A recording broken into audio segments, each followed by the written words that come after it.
pas cher. Je vais le refaire, ça va pas me coûter trop cher. Voici la nouvelle procédure pour démarrer la moto. J'ai une belle bécane, mais j'aimerais bien en avoir une deuxième pour les road trips ou en daily. Je vais donc aller voir sur le bon coin ce qu'il y a à vendre. Je vais chercher par exemple une Yamaha XJ, c'est très répandu et ça coûte pas trop cher en général. Je vais cibler ma recherche sur une moto très répandue, fiable et pas trop chère. Allons donc sur le bon coin et mettons quelques filtres. Oh, celle-ci, seulement 350 €. C'est vraiment pas cher. Allons voir s'il y en a d'autres. Une 610 version à 400 €. Ça m'a l'air d'être une plutôt bonne affaire. De plus, il n'y a manifestement pas grand chose à faire dessus. Alex, c'est la voix de la conscience qui te parle. N'achète pas une moto pas chère. Ne fais jamais cette connerie. Tu vas le regretter. Comment ça, c'est une mauvaise idée? Pas cher, je peux la remettre en état et du coup j'aurais fait une bonne affaire. C'est une très mauvaise idée. Alex, va plutôt voir ton pote et demande-lui qu'il te vende la même moto à seulement 150 balles. Là, ce sera une bonne affaire. Fais-moi confiance. What's up Mover, bienvenue dans cette vidéo où je vais te montrer pourquoi acheter une moto pas trop chère sur le bon coin, 300, 400, 500 €, c'est une très mauvaise idée parce qu'au final, ça te revient plus cher que si tu avais mis un peu plus dans ta moto pour l'avoir complète avec le CT sans te casser le cul. Le résultat est le même, mais plus d'argent dans ta moto. Je viens d'acheter au copain, donc 150 €, c'est une bonne affaire.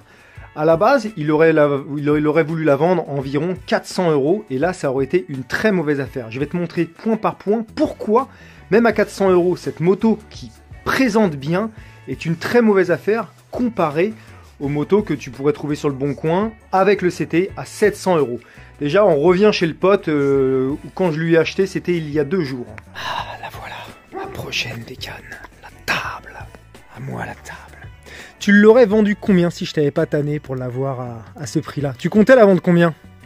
En vrai, 300 vu l'état quoi. 300 vu l'état, ouais, pas plus quand même. Ah, ouais. Pas plus. Hein. Ok. Celle-là en bon état, 500 balles. Sur le bon coin. Ouais, bah ouais, c'est ça. T'imagines ?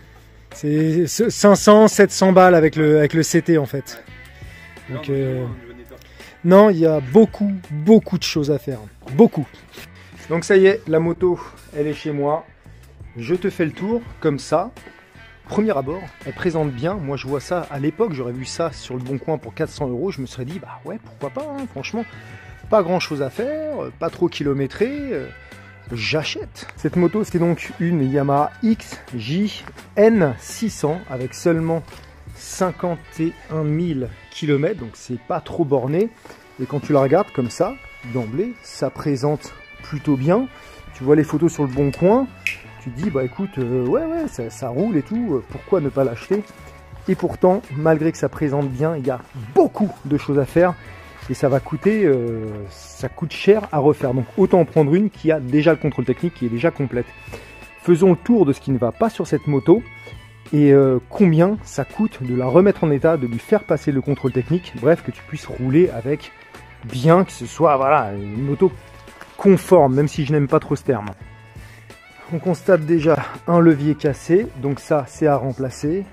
Ensuite, le phare à l'intérieur, je sais pas si tu verras, le truc, c'est un phare AliExpress, hein. Le truc il a commencé à fondre avec la chaleur, donc ça, au contrôle technique, ça ne passe pas, à remplacer. Les pneus secs commencent à être usés, donc à remplacer. L'arrière est carré et de plus il y avait une mèche. Donc une paire de pneus à remplacer. Le kit chaîne est naze, les dents sont toutes rongées. Bon bref, un kit chaîne à remplacer. Pot d'échappement sectionné par la rouille, c'est ici, donc elle fait un tam d'enfer, un pot d'échappement à remplacer. La batterie était morte, ça fait je sais pas combien de temps que la batterie était déchargée, donc même si là ça s'allume, une batterie qui a été déchargée longtemps est une batterie à moitié morte, ce sera à remplacer. Joint de cache-culbuteur qui fuit, j'ai nettoyé un petit peu avant mais à remplacer, à racheter. Une vidange avec filtre, je dis ça parce que je connais la moto, hein, elle a besoin d'une bonne vidange. Peut-être réglage soupape, ça à voir.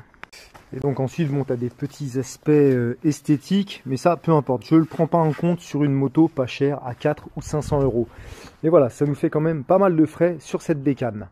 Voici donc ce que j'ai calculé. Ça fait au total 535 euros pour la remettre en conformité et qu'elle puisse passer le contrôle technique. Je te parle juste du minimum. Ça se trouve, il y a peut-être d'autres choses. J'ai pas compté le réglage soupape ou une éventuelle synchro-carbu ou s'il y avait un dysfonctionnement. Parce que quand tu achètes une moto à ce prix-là, il peut également y avoir des dysfonctionnements.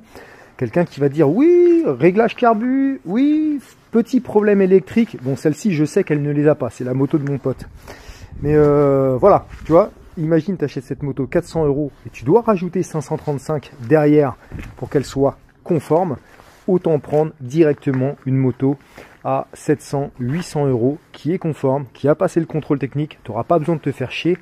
Et en plus, je te parle de ce prix-là, moi je fais tout seul. Le gars qui n'est pas mécano, qui doit aller faire changer ses pneus dans un garage, etc., ça va lui coûter beaucoup plus cher. Là, je te parle juste des pièces. Il y a deux cas de figure dans lesquels tu peux mettre pas ce prix-là dans une moto et ça va te coûter cher derrière pour la remettre en état. C'est si la moto est rare. Si elle est rare, forcément, il n'y en a pas beaucoup. Je vais te parler d'une vieille 500 CB4 ou un truc comme ça. T'en as pas beaucoup, donc tu vas les trouver à des prix peut-être 400, 500, 600 avec beaucoup de choses à refaire sans le contrôle technique. Mais pas le choix. Et puis ça, ce sont des motos coup de cœur, donc j'ai envie de te dire, entre guillemets, peu importe le prix que tu réinvestis dedans pour la remettre en état, ça fait plaisir. Et après, tu as, deuxième chose, des motos, entre guillemets, sentimentales. Si c'est sentimental, bon, tu la veux, tu veux la garder. Tant pis si ça te coûte de l'argent et un petit peu de temps pour la remettre en état. Tu le fais. Là, en l'occurrence, cette moto, il y avait le côté sentimental. Cette moto, c'est la moto, entre guillemets, du groupe. Elle appartenait au pote, mais c'est notre moto, quoi. On l'adore, donc je voulais pas qu'elle aille ailleurs. Et puis à 150 balles, c'est une affaire, parce qu'au final, elle va me revenir elle va quand même me revenir à 700 balles, tu vois, en définitive. Ouais, elle va me revenir à 700 balles, cette bécane, hein, au final. Donc voilà, petit sujet comme ça, juste pour t'avertir, si, parce que moi, voilà, ça m'est déjà arrivé de me précipiter sur des trucs en me disant, tiens, c'est vraiment pas cher, je vais le refaire, ça va pas me coûter trop cher, j'aurais fait une super affaire. Pas du tout. Tu ne fais jamais de super affaire à acheter une moto pas chère. Quand tu vois tout ce qu'il y a à faire dessus, et encore plus maintenant, comme il y a le contrôle technique à passer, libre à toi de le passer ou pas, mais c'est quand même pour moi quelque chose de décisif dans le choix d'achat d'une moto, si elle a le contrôle technique ou pas, juste pour une raison, parce que si derrière tu veux revendre la moto, tu devras passer le contrôle technique. T'es pas obligé, mais tu as plus de chances de la vendre si elle a le contrôle technique. Donc autant qu'elle soit bien dès le début. Mieux vaut mettre un petit peu plus cher et que tout soit nif, qu'il y ait un historique de la bécane quand tu l'as acheté avec le contrôle technique, que tout soit suivi, plutôt que... voilà, je t'ai donné les exemples. Augmente ma vidéo avec en plus... Bon, voilà, tu vois, les freins étaient vraiment durs. J'ai dû tout démonter pour les nettoyer, les dégripper complètement. Presque idéalement, il faudrait changer les joints. Plein de petites surprises que tu auras comme ça sur une moto à pas cher. Et dans le tarif que j'ai donné, j'ai même pas compté également le changement de la ligne qui est morte. Donc ça alourdit encore la note pour refaire cette magnifique XJ que j'aime. Je regrette pas du tout de l'avoir acheté, j'ai fait une super affaire. Par rapport au choix d'une moto et l'argent que tu dois investir dedans, je vais rebondir sur un point qui peut en fâcher pas mal, c'est le contrôle technique. Alors le contrôle technique, on est pour, on est contre. Moi je suis mitigé, je suis contre de le passer tous les 3 ans parce qu'un motard en général entretient bien sa moto, fait attention aux entretiens, est rigoureux là-dessus. Et je suis pour, et j'ai toujours été pour, dans le cas de la vente d'un véhicule. Parce que c'est un gage de qualité, c'est un gage de savoir ce que tu achètes. Et le vendeur ne peut pas tricher si le véhicule n'a pas de contrôle technique. Avant, tu voyais plein d'annonces, et t'en vois encore d'ailleurs, où ça dit il y a juste ça à vérifier, ou la chaîne, mais ça va, ça tient encore 2000 km, etc., etc. Plusieurs fois, j'ai vu, tu fais le tour d'un véhicule, tout est rincé, hein, le gars t'a raconté ce qu'il voulait. Le contrôle technique, tu ne peux pas mentir. Et pour avoir passé cette moto au contrôle technique, et d'autres véhicules d'ailleurs, tu vois que quand même, ils font les choses bien, ils s'agenouillent, ils touchent les roues, ils vérifient que les roulements ne soient pas défectueux, que le kit chaîne, que les freins reviennent bien. des éléments de sécurité en fait qui te garantissent que toi tu achètes une bonne bécane et que le vendeur ne raconte pas de bullshit. Donc voilà, moi personnellement je suis pour, et dans l'achat de ta moto, je pense que le contrôle technique est également un critère déterminant. Le vendeur peut te raconter ce qu'il veut. Si la moto n'a pas passé le contrôle technique, ce sera à toi de le faire et de faire toutes les réparations et d'investir l'argent. Donc pour moi, c'était à jour, c'est vraiment un gage de qualité, et il faut, en fonction de ce que tu souhaites acheter, sélectionner des motos qui ont le contrôle technique. Absolument. Alors moi, cette moto, tu vois, elle va rester là, parce que je compte lui faire une petite custom et tout. Pas tout de suite, mais je vais la refaire petit à petit. Là, j'ai déjà acheté le joint de cache culbuteur. Je vais lui faire une vidange et tout. Et avant de la customiser, parce que je pense, enfin c'est même sûr, je vais lui faire une petite custom. Comme elle est déjà pourrie, ce que je vais faire, je vais pouvoir m'entraîner à faire des burns et des 180 en accélérant. Parce que si elle tombe, c'est pas grave, je m'en fiche. C'est quelque chose qui sert à rien, mais que je veux apprendre à faire en moto. Il est absolument hors de question d'apprendre à faire cela avec ce genre de bécane. Parce que là, si elle tombe, c'est pas la même chose. Donc vas-y, c'est parti, on la démarre. Et puis on va faire un petit peu burner tout ça. On va voir comment ça se passe. Possible que je me casse. Je sais pas si je te l'ai déjà dit, mais tu peux t'abonner à cette super chaîne YouTube. Ça te coûte absolument rien. Moi, ça me fait super plaisir. Ça m'aide beaucoup. Je te remercie si tu le fais. Bon, on est un autre jour, voici la nouvelle procédure pour démarrer la moto. La batterie est vraiment naze. Ah, il y a même un autre problème électrique en fait. Hein. Bon, je vais voir démarrer à la poussette à la rigueur. Tu entends ce doux bruit? Oh là là, quel bon bruit!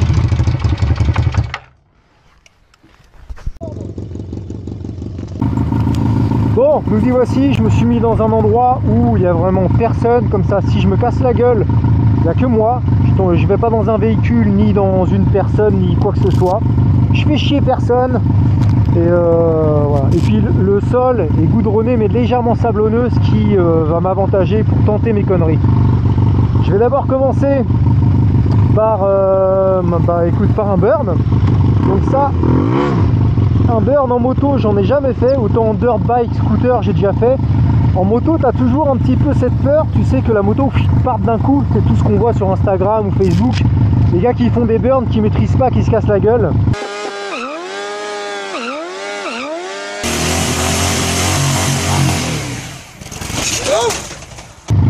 Normalement, tu appuies sur le frein, tu accélères et ça en fait un. Il n'y a rien de très compliqué normalement, mais... on sait jamais.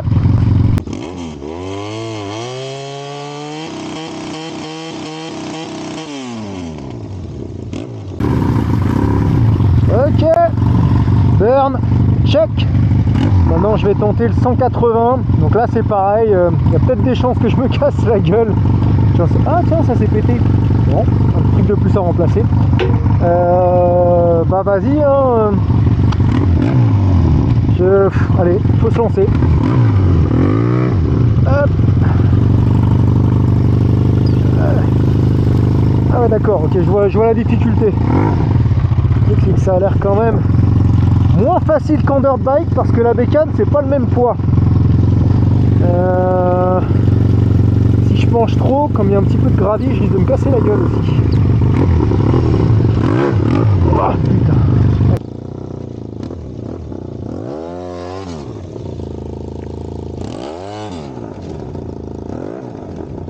Ok. Non. Ok, ça bouge un petit peu. C'est moins facile que ça en a l'air.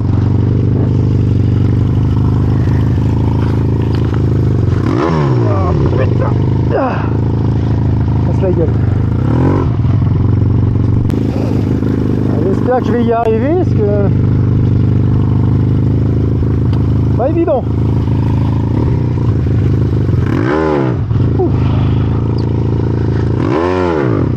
Ça commence à patiner un petit peu de l'arrière.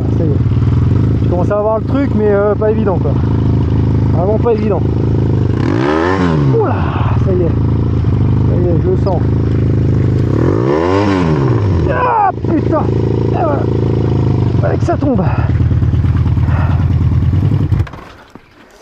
Ça n'a rien à voir avec une dirt bike. Autant avec une dirt bike je te le faisais les doigts dans le nez.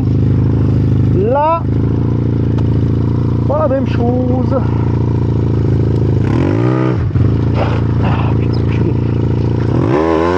Et ben voilà.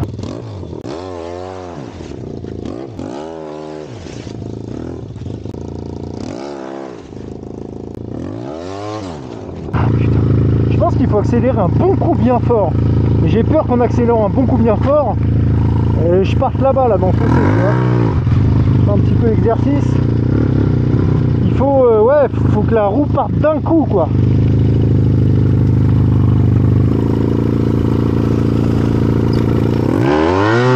Et ben voilà. Oh putain, ça le fait là. Et ben voilà, il est content Gogol, il a fait son petit 180 et son burn qui sert à rien. Voilà, ça c'est check, je l'ai fait. Mais c'est le genre de truc que je ne fais pas en place publique en général, donc ça me sert à rien. Juste toujours la peur d'envoyer la moto dans un véhicule, dans une vitrine, sur quelqu'un. Je fais jamais ça ailleurs. Mais voilà, hop, je l'ai coché, ça c'est fait dans ma vie, je suis content. On refera peut-être 2-3 burns pour épater la galerie lors des bonnes occasions. Et donc pour en revenir au sujet principal, l'achat d'une moto pas chère sur le bon coin. Bon bah ce que je te disais, ça marche pour tout, hein. Ça va marcher pour une 125, mais également pour des motos entre guillemets haut de gamme, très chères. Là j'ai pris l'exemple d'une moto qui a été beaucoup vendue, qui se trouve pas chère sur le bon coin, mais l'exemple est le même pour tout type de moto. Il vaut mieux toujours regarder la cote en général, l'état global de la moto, si elle a le CT, pour avoir un bon véhicule. Je te donne un autre exemple qui est très parlant. Mon pote qui m'a vendu cette moto, l'an dernier, il s'est acheté une Yamaha VMAX. Il l'a trouvé moins cher que la moyenne, donc 3500 € d'occasion. Il l'a acheté, sauf qu'il y avait énormément de frais à faire dessus. Elle était très mal entretenue et au final, ça lui a coûté plus cher que s'il avait directement acheté une moto en bon état, avec le CT ou sans, mais voilà, une meilleure moto. Donc ça varie pour tous les prix, que ce soit pour une moto à 500, 1000, 2000, 6000 balles, peu importe. Il faut les motos pas chères, c'est jamais une bonne occasion. Sauf si elle est vraiment pas chère. Comme là, 150 € la moto. Et encore, j'ai encore relevé des trucs. Hein. Tout à l'heure, je l'ai démarré, il y avait une bougie qui marchait pas. Il y a plein de trucs, quoi. Mais peu importe, je m'en fous. 150 balles, ça va. Voilà les copains, c'est tout pour cette petite vidéo. Ciao, bonne semaine. Abonnez-vous, bande d'enfoirés.